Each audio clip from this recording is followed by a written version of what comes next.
تا حالا فکر کردی چرا ذهنمون اینقدر فکر تولید میکنه؟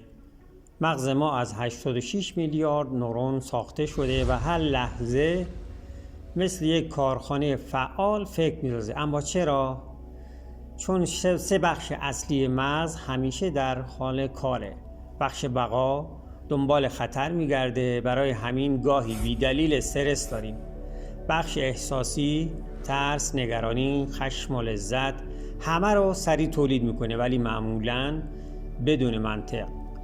بخش منطقی تصمیم گیری، تمرکز، برنامه ریزی. اما این بخش کنتره و همیشه از احساسات عقب میمونه. نتیجه چیه؟ ما روزی بیش از 60,000 فکر داریم، اما اکثرش خودکار و تکراریه. نکته مهم اینه فکر اتوماتیکه ولی توجه انتخابیه. یاد بگیریم کدوم فکرها رو فقط ببینیم و اجازه بدیم رد بشن. تو انتخاب میکنی کجا توجهت بره.